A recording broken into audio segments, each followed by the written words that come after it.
nausea and emesis atau MANE, instrumen terstandar yang digunakan untuk menilai tingkat mual dan muntah secara komprehensif. Skala MANE ini membantu perawat untuk mengukur intensitas mual, frekuensi muntah, dan dampaknya bagi aktivitas klien. Dengan pengajian yang tepat, intervensi dapat diberikan lebih cepat, tepat, dan efektif. Mari kita lihat bagaimana MANE digunakan dalam praktik keperawatan untuk meningkatkan kenyamanan pasien paliatif yang menjalani kemoterapi.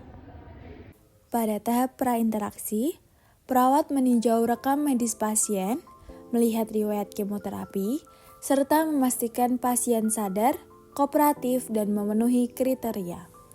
Perawat juga menyiapkan instrumen MANE dengan 16 item sesuai adaptasi budaya dan instrumen tambahan yaitu NRS dan NRE. Pada tahap orientasi, perawat memperkenalkan diri, memverifikasi identitas pasien, menjelaskan tindakan yang akan dilakukan, tujuan tindakan, melakukan kontrak waktu, dan meminta persetujuan atau informed consent dari pasien. Selain itu, pada tahap ini perawat perlu membangun hubungan terapeutik dengan pasien. Pada siang hari ini saya akan melakukan pengkajian terkait mual dan muntah yang Ibu rasakan sebelum dan setelah kemoterapi. Pengkajian tersebut akan dilakukan dengan instrumen MANE atau Moro Assessment of Nausea dan Emesis, yang tujuannya itu untuk menilai gejala mual dan muntah yang Ibu rasakan sebelum dan setelah kemoterapi. Dan juga pengkajian ini nantinya akan membantu saya untuk mempersiapkan penata laksanaan apa yang cocok untuk mual dan muntah yang Ibu rasakan. Untuk pengkajiannya sendiri akan terdiri dari 16 item pertanyaan dan akan dilaksanakan selama 5 hingga 7 menit. Apakah Ibu bersedia? Bersedia. Baik, sebelumnya saya izin duduk terlebih dahulu ya. Baik, saya mulai Bu. Memasuki tahapan kerja, perawat mulai melakukan pengkajian secara sistematis menggunakan instrumen MANE yang terdiri dari 16 item penilaian mengenai gejala mual dan muntah. Pada tahapan ini, perawat akan menggali kondisi pasien sebelum dan sesudah kemoterapi, menilai penggunaan obat antiemetik, serta memberikan skala tambahan berupa NRS untuk mual dan muntah. Pengkajian pertama adalah penilaian kondisi pre-chemotherapy atau anticipatory nausea untuk mengidentifikasi mual yang bersifat psikologis ataupun muncul sebagai respon terhadap pengalaman kemoterapi sebelumnya. Pengkajian dilakukan dengan mengajukan pertanyaan dari item 9 hingga 14. Item-item tersebut yaitu menanyakan gejala mual sebelum kemoterapi, menilai intensitas mual, menilai durasi atau jangka waktu mual sebelum kemoterapi, menanyakan apakah terjadi muntah sebelum kemoterapi, menilai intensitas muntah, dan menilai durasi muntah sebelum kemoterapi. Apabila pasien mengatakan terjadi muntah sebelum kemoterapi, maka perlu ditanyakan intensitas dan durasi muntah sebelum kemoterapi.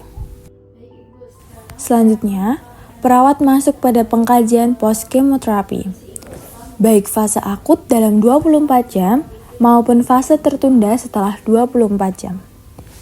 Pada bagian ini, perawat mengajukan pertanyaan dan menilai item 1 hingga 8.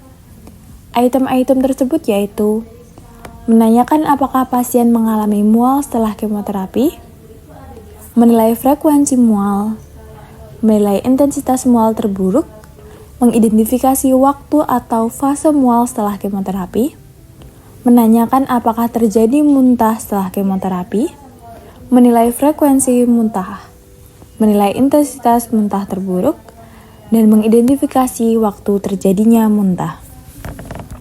Kira-kira 24 jam. Baik, apakah Ibu juga merasakan muntah setelah dilaksanakan kemoterapi? Yes. Kalau boleh tahu, muntahnya itu berapa kali nih? Kira-kira 2 kali, Mas.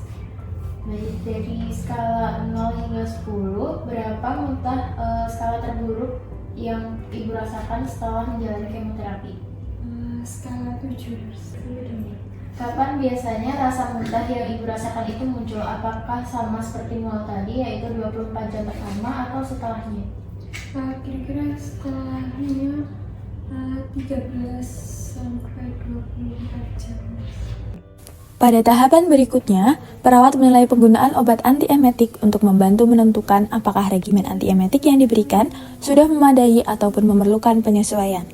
Selain itu, data ini juga digunakan untuk melihat hubungan antara penggunaan obat dengan munculnya gejala mual dan muntah. Pada tahap ini, perawat mengajukan pertanyaan item 15 dan item 16, yaitu, apakah pasien menggunakan obat antiemetik? Nilai efektivitas obat menurut pasien.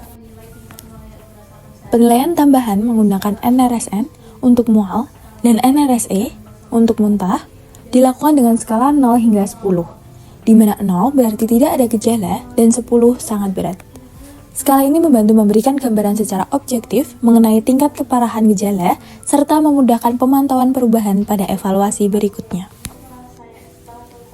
Setelah seluruh komponen pengkajian selesai, perawat mencatat data secara lengkap dan objektif. Hasil pengkajian tahap kerja ini menjadi dasar untuk menentukan pola mual, apakah anticipatory, akut atau tertunda, dan membantu menyusun intervensi yang paling tepat untuk manajemen mual pada pasien paliatif. Makan dengan porsi kecil dan menghindari makanan berbau tajam dulu ya Bu, agar mual dan muntahnya itu tidak semakin sering. Tahap terminasi merupakan tahap akhir dari pelaksanaan pengkajian MANE kepada pasien paliatif yang menjalani kemoterapi. Pada tahap ini, perawat dapat menyimpulkan hasil sementara pengkajian, memberikan umpan balik dan pendidikan kesehatan singkat, misalnya strategi mengurangi mual, menjelaskan rencana tidak lanjut, memberikan kesempatan pasien untuk bertanya, serta mengakhiri pertemuan secara sopan dan terapeutik. Dengan demikian, proses pengkajian MANE telah selesai dilakukan.